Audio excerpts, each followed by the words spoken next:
Welcome inside another edition of Frankly Hockey. I'm Kate Pedersen alongside insider Frank Saravalli. And Frank, lots of news to get through today around the NHL. Brady Tkachuk dropping that he will likely make his return Friday versus his hometown team.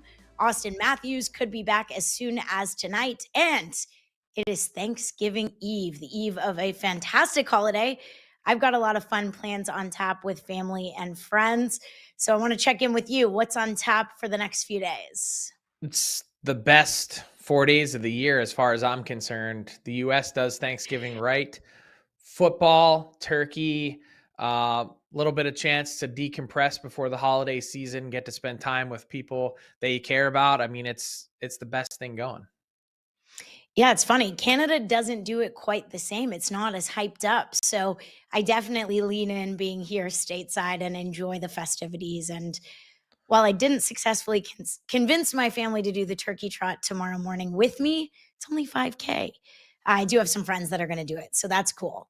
But as we jump into the NHL, Frank, well, we want to talk about some moments or things that we're thankful for, storylines we're thankful for in the NHL. And I don't know what yours is. So what is it? Tell us. It's the Colorado Avalanche. Pure dominance on display in this year in which parity is such a big storyline, and we'll talk about that in a second as well. The Avs have distinguished themselves from the pack. They've created a gap between number one and number two in the league. They're the unquestioned best team. And one regulation loss through 22 games is magical. In 60 minutes of hockey, 22 times, only one team has been able to beat them through that span of time. That's an incredibly impressive number. And so I've got shades of the 2013 Chicago Blackhawks coming out of the lockout. That they went on a very similar type run to start the year. I think it was something like 18-0-3. And what the Avs deserve a ton of credit for is really just their courage to make a lot of significant moves. I mean, they traded Mikko Rantanen. I thought they had irreparably harmed their team. And they changed out both of their goalies in their tandem. And they changed out half their roster last season. I mean, it goes to show you that in this world where so many things seem to be static, that, in hockey, a lot of rosters struggle to turn over year, and there isn't that much change, and superstars don't change hands. The Avs drew a line in the sand, and they seem ultra motivated by their top players in Nathan MacKinnon and Cale Makar, and they're driving the bus. And that's not what you can say for some other teams in the league. Is this a team you see going all the way and ending up in the Stanley Cup final? I guess I would say it's an incredibly difficult trophy to win. The last few years are a testament of that. I mean, this team lost in the first round last year. But what I would say is that the fact that this Avs core has only won one Stanley Cup in this period of time is probably a little bit of a surprise when you really consider the big picture. Absolutely. All right, on my side of things, going to get in the feelings a little bit, but I know you and I talked about it. We talked about it with Craig Button, the surprise of Matthew Schaefer on the ice. We hadn't seen too much coming into the draft with injury, and then he's out here. He's got 15 points in 23 games. But Frank, what stands out to me and the feel-good story and why you can't not cheer for Matthew Schaefer is the impact he's having off the ice. And I think this speaks to his character. And I think it's such an important piece to the future of hockey because he's leading with great example for younger players of what you can do. And I'm referencing specifically his work with kids who have lost a parent and who are dealing with grief. We know he missed his high school graduation to go speak to kids at a center about their grief and how to manage it and give them some tips on what he's been able to do. And the Islanders celebrated their Hockey Fights Cancer Night on the anniversary of his mom's birthday. So it was fitting that he was able to honor his late mom, Jennifer, who lost her battle to cancer on the Hockey Fights Cancer Night. And you see his post on Instagram about the importance of sharing her memory and her legacy. But Frank, what stands out to me is just the way he approaches all of these things. He signed his entry-level contract, and the Islanders actually invited 20 different kids who had lost a parent. And when he talked about this experience, he said to the kids, tell me about your favorite movie. Tell me about your favorite memory with your parent. He talks to them about how, some days he just cried and cried after her loss. And it's so hard when these hockey players look big and tough and they put on a mask and they're expected to perform every night. And I think it's so vital with the mental health movement as well for a guy like this, who you forget he's only 18 years old when he speaks the way he does, to interact with these children just as another kid who's been through it. And Frank, I lost a parent very young. My dad died suddenly. I was 21. My sister was 17. And I don't know if I could have spoken like this, but the way that he relates to these kids and that they can relate to him, even though he's a future superstar or current at this point, the way he's been playing is just, it's so great. I could go on for 15 minutes about the impact of Matthew Schaefer. Well, So that is my In My Feels Thankful storyline. it's a great one. And I would say that what really stands out about Matthew Schaefer is just how authentic it is. This isn't the Islanders putting him up to it. This isn't an uncomfortable 18-year-old that's sort of just, sitting there. The interactions are real. You can tell he's the genuine article. And that part, I think, is what stands out more than anything. Matthew Schaefer is incredibly comfortable in his own skin. And that's rare for an NHL player in their 30s who's been around for 15 or 18 years. It's especially rare for an 18-year-old. And I hope that part of it, hockey has a strange way of beating that out of you. It's team, team, team, team. No one questions his commitment to the team, but just be yourself. Let your authentic personality shine through. Players don't want to reveal that because they don't want that to cloud their personality, to cloud what matters more, which is the logo on the front. And I think it's possible to have both these things at once, which is why he's such a breath of fresh air. Absolutely. And he continues to do it with his interactions with Matt Martin and Sydney Martin's kids. He's living with them. So that's been really cool to watch as well. And the way he interacts with the fans in his post-game interviews, I think he's a diamond in the rough. And look at this photo really here. great. Like, he spends how his day many NHL players at 18 are going to be, picking up and holding for a camera, in front of a camera, Matt Martin's kids. These are, yes, he lives with them. He's part of the Martin family, but a lot of teenagers would be reticent. Hey, don't post that on social. Even if you took the photo, whatever. This is just who he is. Yeah. And you absolutely love it. His grandpa had a great quote in an interview just saying, the goals don't matter to me. It's the way he carries himself off the ice. And I think that hits the nail on the head. And it's apparent in the way he interacts that those values are equally important to his play with the New York Islanders, which is so cool. And we talked about the standings, and the New York Islanders are a team that we've been talking about out the gate being exciting to watch. He's part of that, but also on and off the ice. Okay, Frank, we talked about the standings a little bit, but let's dive deeper in, because the Thanksgiving mark is a good time to talk about where teams are at. We've seen quite a bit from these teams, and we get the sense of what they have, what they don't have, and what they're capable of. So what stands out to you about what's a logjam, especially in the Eastern Conference, with so many teams within a 5-point range of being in or being out of the playoffs? Well, it's actually a lot deeper than that, because typically we look at Thanksgiving as a barometer of, if you look historically over the salary cap era, approximately 80 to 85% of the teams that are in the playoffs on Thanksgiving end up going on to make the playoffs. And there's been this checkpoint of, hey, if you're not in now, good luck, because you probably won't be. It's so hard to gain ground in the standings the way the NHL point system works. You can't make the playoffs in October or November, but you can definitely miss the playoffs. And so a couple teams we know, particularly in the West, have been staring that down. Their season's over. It's dead in the water for the Calgary Flames, the Nashville Predators, and others. Just look at the very bottom of that Pacific. But I would argue that this year, more than any other year that we've seen so far, the parity, what's separating 2 from 25, and you can get a great look at it by this next graphic, which is the top 8 teams on one side and the bottom 8 teams on the other side. And with that, there's not really a ton separating 8 from like all these other teams that are in the middle. I mean, you're talking about the Chicago Blackhawks having one good week, essentially 2 additional wins, and using that game that they've had in hand on a team like the Islanders from getting into a place where you're in the top 8 in the league. And so what I would say is throw out that stat this year. That stat isn't going to matter. The standings are too jumbled. It's not going to be 80 to 85% of the teams that are in today will be playoff teams. That a similar facsimile of that might happen just based on happenstance.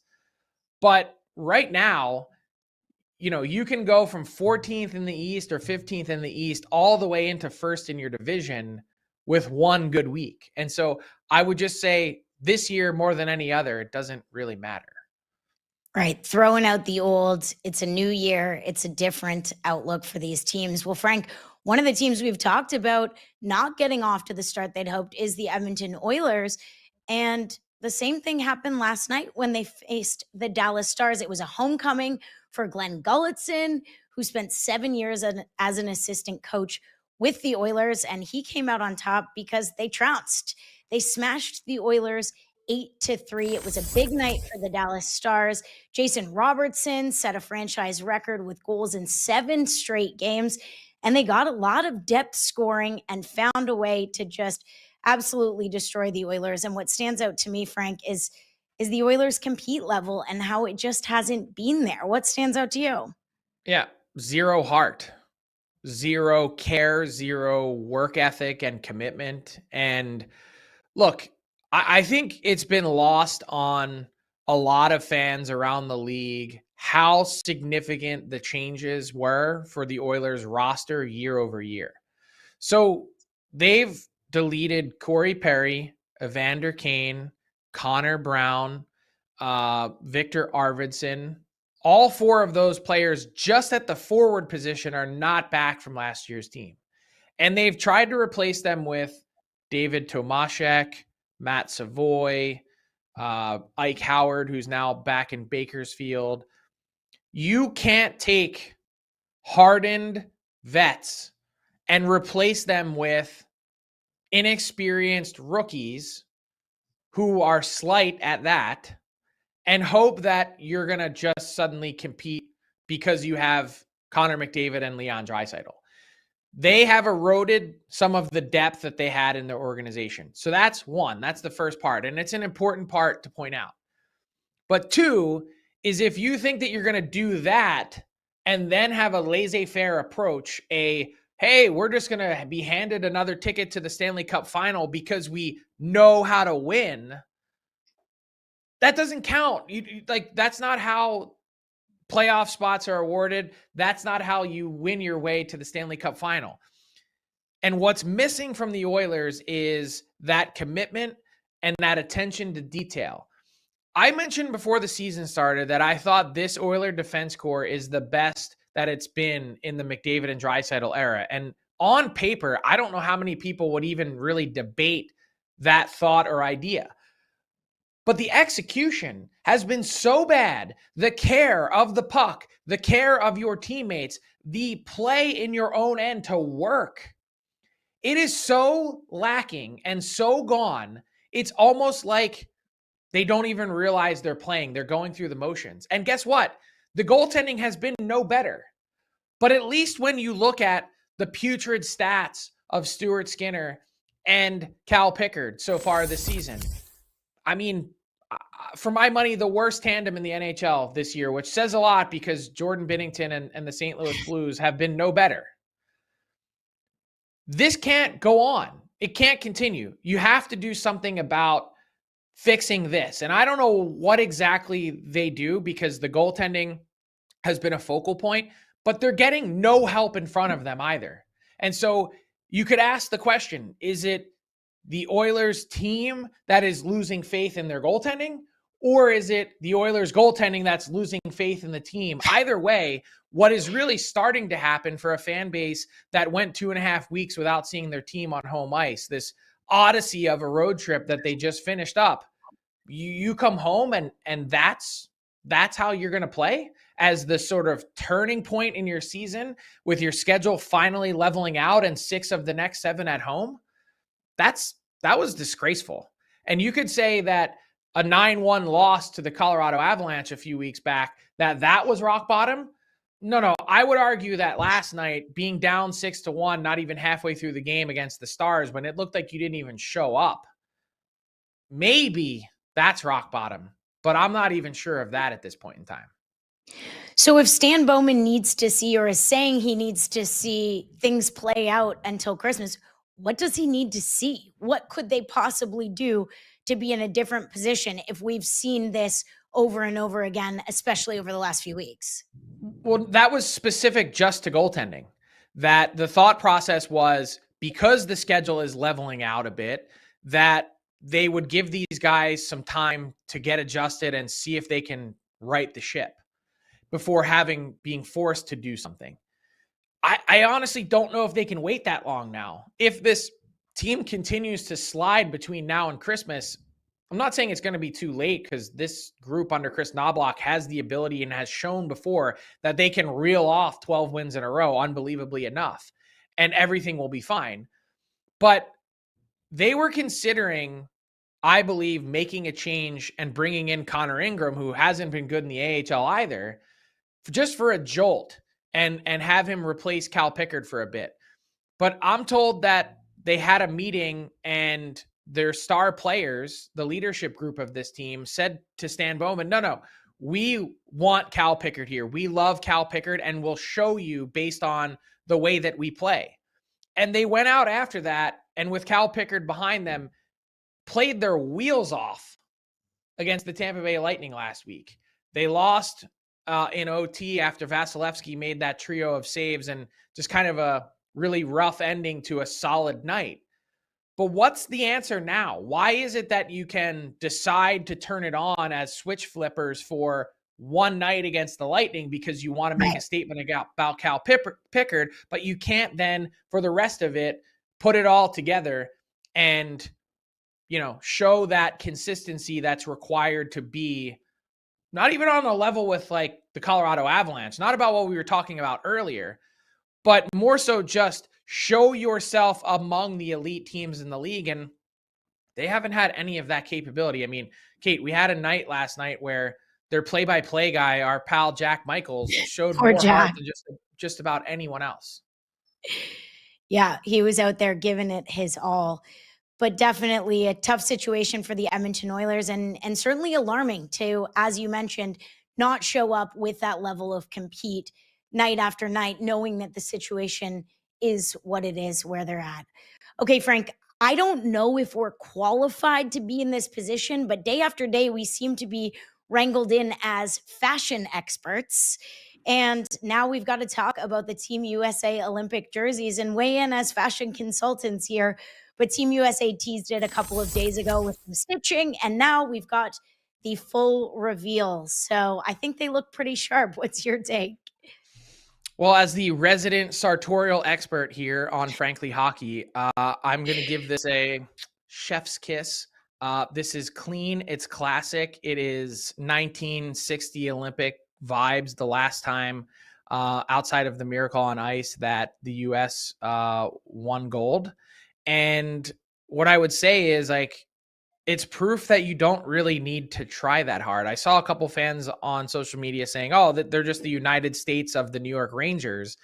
And I mean, you could make the argument that that's the, comparison, but I hate to, I hate to criticize and loop in Canada because the rivalry itself is going to speak to it. But why did they try so hard to reinvent something that's not broken? Like, the classic Maple Leaf is just that. And so this is, to me, it's clean, it's iconic, it's simple. It says exactly what the US is.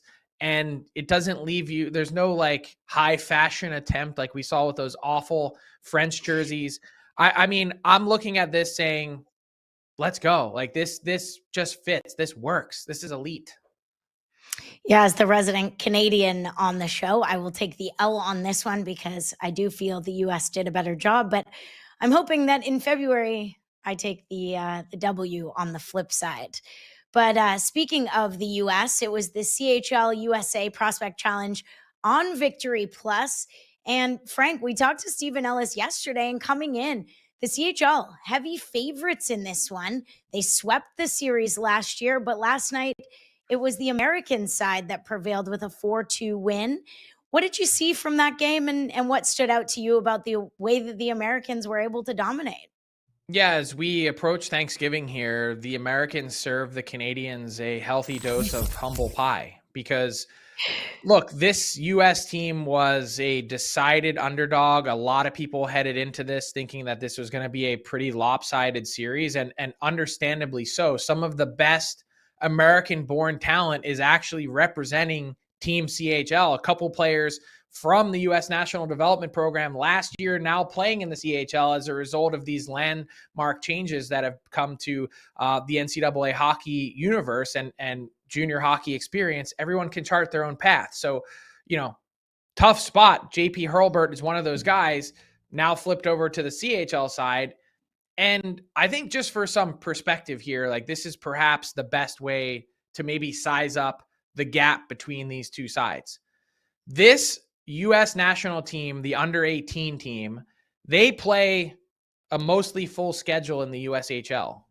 So far in the USHL this season, this exact roster is 3-5. So everyone has been saying, hey, the USHL just not on the level of the CHL when you consider the three leagues. Well, the Team CHL is an all-star component of all three of those leagues. So you've got call it 75 junior teams to pick from. In Team CHL, you're picking the best players from those 75 teams, and they lost to a team that's 3-5 in the supposedly inferior league. So look, the U.S. gets the dub on the development scale for the day, and tonight's game too could be lopsided. But the point here is that there's a lot of inferences tried to be made from this type of series. Hey, which is the better development model? Which is the better path? Let's make a statement. You can't. It's too cyclical. These things change all the time. And really in the end, for every player, the path is going to be different. But this was a pretty significant statement by the U.S. on foreign soil in Calgary to come away with a win in what started as a sloppy game. And they got some big performances, and really none bigger than Wyatt Cullen, son of former NHLer, longtime NHLer Matt Cullen, who had a whale of a game. He's been really good so far for the U.S. National Development Team program. Nearly half of the first round, Kate, in the 2026 NHL draft was on the ice last night in Calgary, and Wyatt Cullen stood out in a big way. Yeah, and they're going to be back on the ice tonight, and you can watch it on Victory Plus if you're in the U.S. or elsewhere in the world. That's at 8 o'clock Eastern, and as you mentioned, they shift things over to Lethbridge. So town of Lethbridge getting some CHL and Team USA action there tonight. Make sure you catch that, 8 o'clock Eastern. Well, Frank, shifting back to the NHL, we've talked extensively about the Vancouver Canucks, who find themselves in a position that they didn't expect to be coming into the season. They're at the bottom of the league, and it's a great time to welcome in our next guest, who's dialed in and tapped into the Vancouver Canucks market, senior writer for The Athletic and host of Canucks Talk on Sportsnet 650. It's Thomas Drance joining us. Thomas, great to see you, and welcome to Frankly Hockey. Yeah, thanks for having me. It's look, it's not like a fun time to be talking about the Canucks, but no one does a late November crisis quite like Vancouver. And here we are. I mean, we've arrived here. We do this not quite annually, but at least biannually in this city. And, so it goes. This team's been full value for their struggles, right? This is not a team like St. Louis where it's like, oh man, if they could just get some saves, right? This is not... this is much more like, and honestly, it's even worse than what Nashville's doing because this team can't defend a lick. This looks like one of the worst teams in hockey, and in a way that in previous seasons, right, where you've been like, man, the Canucks, this might be the year that they should lean into being at the bottom of the standings. You've said, well, they're not going to be able to catch the minus 70 goal differential Ducks or whatever they're doing in Chicago. Like there's no floor anymore, right? There's no floor beneath this team right now with how they're performing. And that changes things and should and materially should change things. I think we began to see the first signs of that process unfolding with some of what was reported across the early part of this week. Yeah, and I wanted to ask you about that. I know that you haven't had a chance to catch up with the team since the early part of this week because they've been traveling. So today will be a chance to talk to the team and get the sense. But have you felt the temperature shift, just the way things have been going within the room, especially leading into some of those losses that flip the script on the plan here? Yeah, I mean, so I'm not in Anaheim, so I won't be around today to really get a sense of it. You'd imagine that widely reported details about the club making veterans explicitly available to the 31 other member clubs will, at the very least, shake this team by the lapels, right? I mean, that's bare minimum what we'd expect given, how the dynamics in the NHL work. But, honestly, I think the truth is that the vibe around this team has always lagged in some ways, whether they've been winning or not, right? I mean, I don't know that even that 2023-2024 season where, it was a dream campaign, like, I don't know that this was an especially happy group then. I would say that it feels less dire vibes-wise this season than it did through November of last year, but that's a very low bar given what transpired. There was sort of a unique joylessness to last season. I haven't noticed that much. I haven't been around the team as much in the early part of the season as I usually would be for a variety of personal reasons. But when I've been around, at least it hasn't seemed especially dire, even dating back to this weekend prior to the Flames loss. You'd imagine that, some of this conversation about, not rebuilding, but maybe retooling, shifting direction, getting younger, being willing to live with some of the mistakes of young players. I would imagine that that's going to have a pretty significant effect on the atmosphere around this team, though. Okay, so call it whatever you want, vibes, atmosphere, whatever. I think the only atmosphere that anyone cares about is the space in the 6 inches between Quinn Hughes' 2 ears. And so where do we stand? I mean, I'd assume that at some point, if there's no rocket science or rocket surgery involved here, but at some point here, the Canucks are going to need to engage in some conversation with Quinn Hughes and his representation as to what happens next. Do you think this is something that needs to be addressed given the direction of the team sooner rather than later? And what do you make of Jim Rutherford's comments yesterday that really kind of, I don't know if it provided any timber to what has been a really interesting situation, but he was really kind of super vague. Yeah. And I think that matches, I was sort of kicking at this on Monday when I was sort of beginning to hear that the Canucks were in high-level meetings and that something might come of it. Obviously, we know that they sent some sort of communication to the 31 other NHL general managers later on in the day. So I think those two facts tell you that this is an organization that's certainly considering the long term. And I was kicking around some of the Quinn Hughes questions and couldn't get very far. So take that for what it's worth. But I do feel like there's at least an understanding that no one really wants to kick this hornet's nest.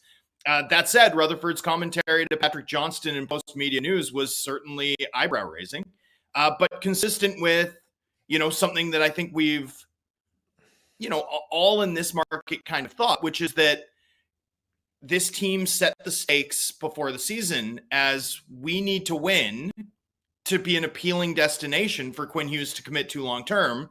This team hasn't won, right? And so I think there's a natural, logical leap that fans in this market are making. And look, the truth is, in my view anyway, if you were betting on NHL players to change teams on a regular basis, you've lost a lot of money, right? We never know how these sorts of things will unfold, but I know that across 15 years of Vancouver Canucks history, whether it's Roberto Luongo, Henrik and Daniel Sedin, JT Miller, Elias Pettersson. There's often been a lot of smoke about whether or not a player would remain or move, and they've ended up staying, right? I mean, Vancouver is not one of those NHL teams that has had a consistent outflow of players, whether they have an American passport or not. And for that reason anyway, Frank, like one thing that I've been sort of saying, because I get it, this is such a unique dynamic in that Quinn Hughes isn't even a free agent, right? Like he's not eligible to tell them no right now. I mean, he can tell them no, but it's a lot different to say like, oh, I'm leaning one way or the other, and to say no when you've got 14 or 15 million times 8 in front of you, right? I mean, that's a huge difference in terms of what it means and what it tells you, right? One is far more powerful. The other is just words, right? My view of it anyway is while the team controls this situation and has one of the best and most unique defensemen in the NHL through the deadline, almost an unparalleled asset, I don't really buy that a player that good sees their value diminished simply because this becomes a sort of three-dimensional deal where their willingness to sign an extension or not, as it will become closer to July 1, plays a huge role in their value. Like I sort of see the Mikko Rantanen situation as being analogous where, the Carolina Hurricanes, even when with their backs against the wall ahead of the deadline last year, were still able to get, huge value for him because teams are always going to want to acquire these sorts of players. I mean, the marginal benefit of having Quinn Hughes on your team, if you're a team that's, close to having a shot to win a Stanley Cup, I mean, it's priceless, right? There's honestly almost no amount that you can pay that's not worth it. So, my view of it anyway is I think the organization does have time. I'm sure they'll want clarity sooner than later.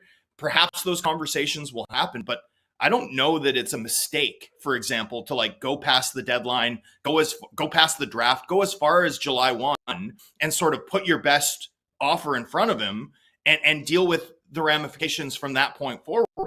I just don't think that this is a guy whose value is going to like significantly diminish over time. So my view of it anyway, things change rapidly in the league. Weird things happen. Players stay that you don't think are going to stay. Players leave that you don't think are going to leave.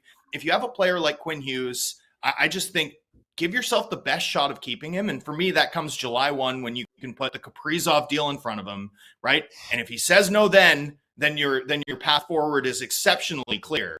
And I don't think you're backed up against a wall at that point either. Versus, where you'll be making a decision with far less certainty ahead of the deadline. Okay, so to that end, did the Canucks make this decision, which kind of seems abundantly clear to the rest of us observing where the Canucks are in the standings and how they've played? Did they make this decision this week to pivot and go in a different direction as a way to kickstart this process in an attempt to appease Quinn Hughes for the future? Or, and basically lay as many bricks down in the next iteration of whatever this team is so that they can show him the commitment to be competitive is sort of within the near view? Or are they doing it just because this is simply the best path forward for the franchise? I guess both those things can be true. Yeah, and I think both of them are to some extent. I look, the truth is, Frank, in my opinion, is that this organization is going to have to invest in forward-looking deals that bring in young talent, whether or not they're able to keep Quinn Hughes. Like with Quinn Hughes in the fold, this team is multiple elite pieces away from being able to skate with Colorado and Vegas and probably Edmonton if they can get some saves and probably Dallas, right? And that's not even factoring in all of the ascendant powers rising in the West right now, which are going to be problems for years and years to come, right? I mean, as much as you might prefer Quinn Hughes or take Quinn Hughes to win a single game ahead of, a Logan Cooley today.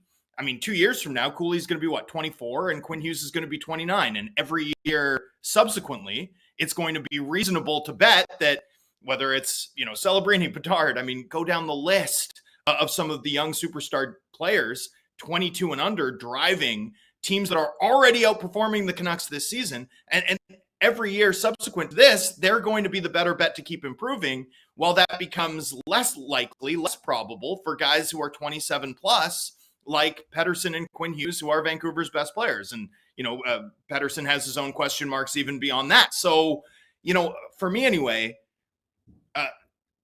call it a rebuild, call it a retool, a multi-year investment in which this team takes a step back and is mindful of the future and accumulates future forward assets, ideally draft picks and not young players, by the way, I think is going to be necessary if they're going to contend, regardless of what Quinn Hughes does.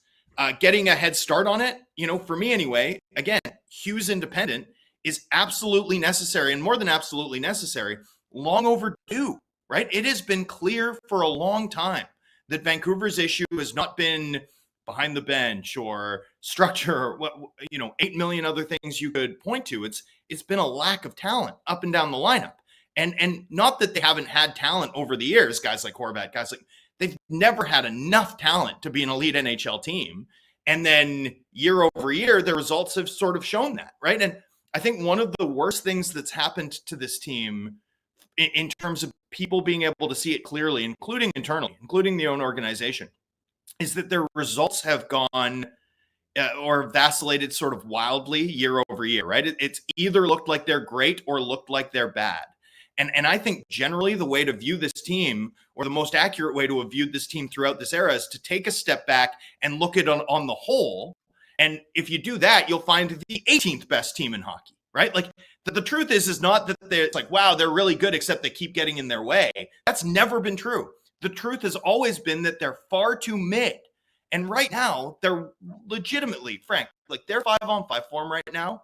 We're not talking about worst team in hockey level. We're talking about on a short list of some of the worst teams we've seen across the last 10 years. Like we are talking, pure laundromat Arizona Coyotes. We are talking Ted Nolan Buffalo Sabres level defense. We are talking, Greg Cronin Anaheim Ducks. We are talking Doug Weight New York Islanders. Like that's the level of play we're seeing from this team. And that's with Quinn Hughes playing 27 minutes a night and still like doing 4 or 5 things a night that make my jaw drop, right? I mean, that's the level they're at now with Quinn Hughes. Like there's no world in which this organization can avoid a rebuild. And for me anyway, that conversation really needs to exist separately from the Quinn Hughes question, because it's required if this team's going to be, relevant from the perspective of like actually contending, regardless of whether he's in the fold or not.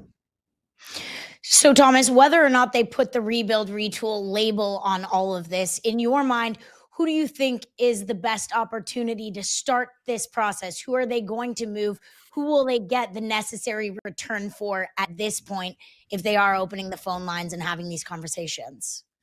Yeah, and look, I think the label discussion, right? The definitional rebuild or retool, I think the truth is that the best way to put it in terms of how the organization would is just, we want to get younger. We want to get younger. We think we need to lean into building a younger team here. And so, more than contractual situation or anything else, sort by age. Like go to the Canucks roster and sort by age, and anyone over 30, start there. And so that's Kiefer Sherwood, who's 30 years old. He's an expiring contract, so he's a pending UFA. He has 12 goals already. He's got that dog in him, right?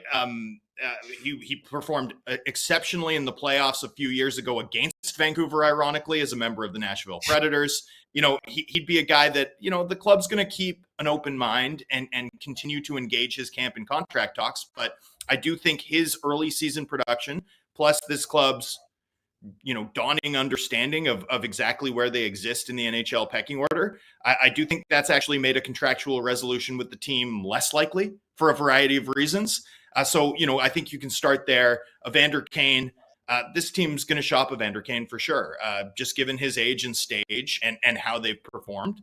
If you retain 50% on Evander Kane and wait a little bit, I don't know that that's one you execute today, but if you're able to wait 2 months so that the cash is even less, can you, have upgraded a 4th round pick to a 2nd round pick, the 4th round pick being the acquisition cost they paid to get Evander Kane back in June? I think you probably can. Like, I know he hasn't performed exceptionally well, but this is a guy who's played in 2 consecutive Stanley Cup finals. I think there's an understanding around the NHL that The value that Evander Kane provides isn't necessarily in October and November, right? His profile as a offensive winger with size is something that is backloaded in terms of its value.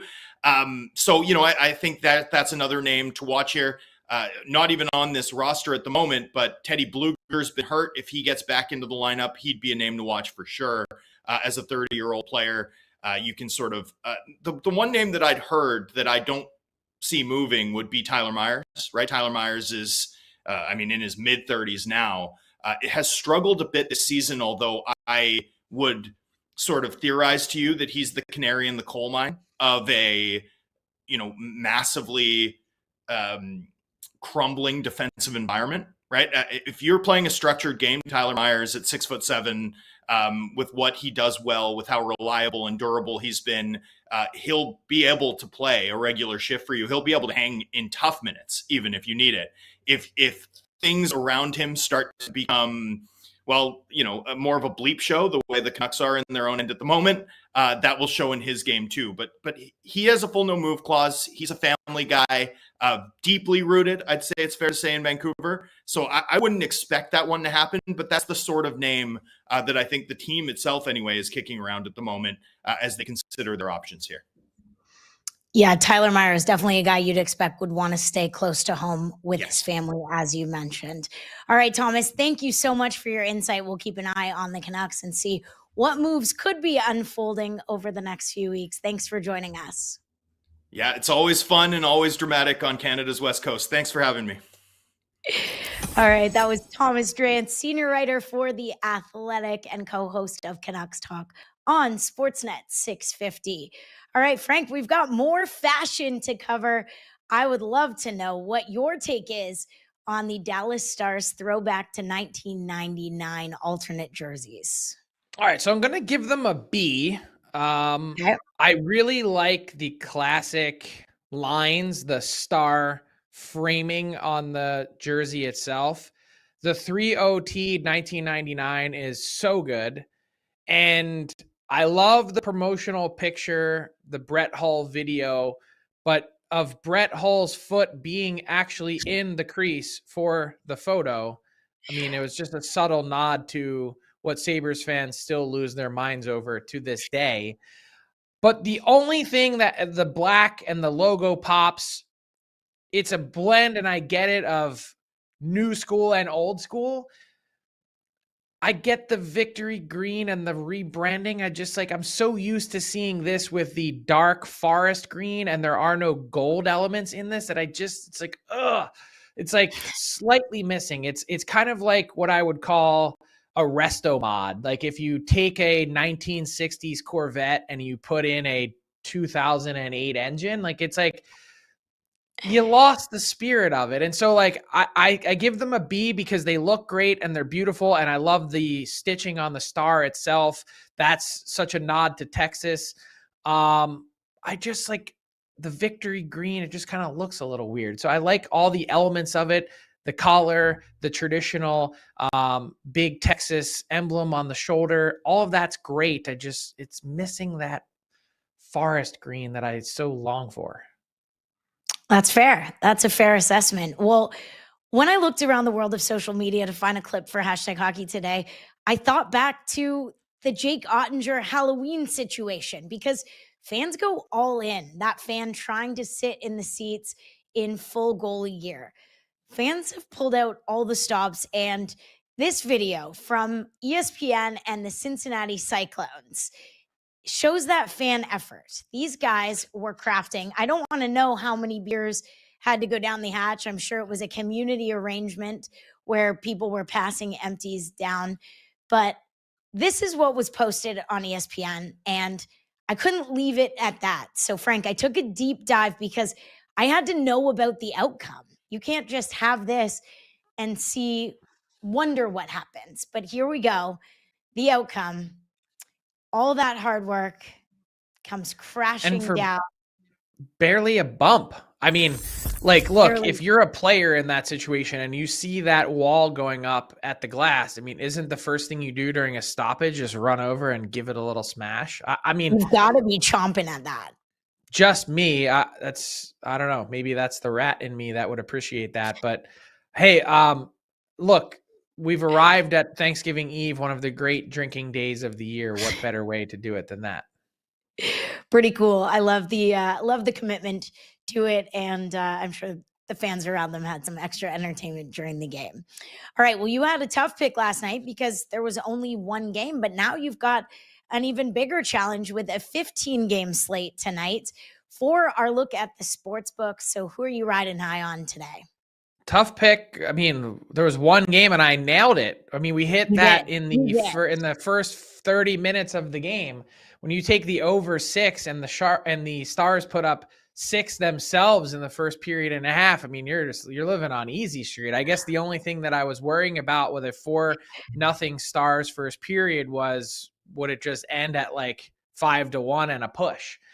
Nonetheless, Stars come through with 8, and that just made life pretty easy on Tuesday night. Now, as you mentioned, big slate, Thanksgiving Eve, no NHL games on Thursday for Thanksgiving, which I love, by the way, and not just from a selfish work perspective, but just in general, because the NHL really enjoys giving its employees and players time to spend with their families over the holidays. The 3-day freeze, 24, 25, 26, with no games every year in December. I mean, I think it's awesome. Traditionalists say, get the game in front of people. I think you just like cede these days to the NFL and you say, that's the Goliath. Let's just let them do their thing. Nonetheless, a rant, just totally unprompted. But what I would say is, looking at the sports books tonight, I'm going to go way off the board. I'm going to go San Jose Sharks to give the Colorado Avalanche their second loss. And this is the key, in regulation. Plus 425, which is really juicy. We've had a good run here. We're at plus 6.4 units for the season. So that means if you bet $100 on every play that I've given so far, right now you'd have $640 plus your $100 original investment. So we're well in the plus. And this one would take us even further to nearly plus 1,100 if you do 100 per unit, just to keep math simple. This Sharks team, and I listened to Ryan Warsofsky talk on Tuesday about the build up to this game, a Sharks team that's knocking on the door of the playoff chase with how well they've played. The energy and vibes have been great, but they know how big of a test this is for them to stack up against the clear number one team in the league. They've talked about how ready they are to get a look at that and a taste of that. I don't know that if you're the Avs, you're sitting there going, okay, yeah, these pesky Sharks, like, young kids that are good. The Blackhawks, it was a 1-0 game against the Avs the other night. So I don't know. It's just a hunch, but plus 425 for the Sharks tonight as they visit Colorado. Juicier than that Thanksgiving turkey. And speaking of your favorite holiday, we'll wrap the show with a little chat about Thanksgiving. And Frank, I mentioned it off the top. In Canada, it's in October. I do think we space it out a little better with the break between Thanksgiving and Christmas, but definitely no one does it better than the stateside celebrations. And it's a pretty cool holiday to be a part of down here. Yeah, look, I mean, Christmas is great. I love Thanksgiving. I think it's the best. As mentioned, you get a break from hockey, lots of time to spend with family, a 4-day weekend at that. Kids are off from school. I don't know if you can hear it in the microphone. They're zooming around upstairs. Everyone's excited. And it's not just the food or the football, but I love how hockey has found these little traditions. And take a look at this. I mentioned this yesterday. I need this from the Detroit Red Wings. They've got a Zamboni gravy boat. The Sabres did one of these a couple years ago, and I tried to find one, by the way, on eBay. They were looking for $160 for one of these gravy boats, free to the first 7,500 fans at the Little Caesars Pizza Arena tonight in Detroit.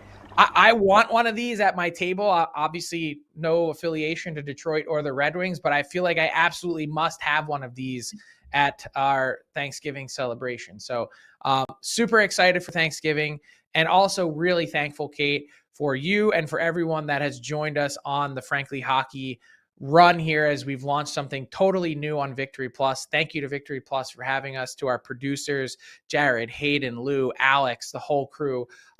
Really thankful to have everyone along for the ride. And so it's been a great start. We're 38 shows in as we hit Thanksgiving, and I'm looking forward to more.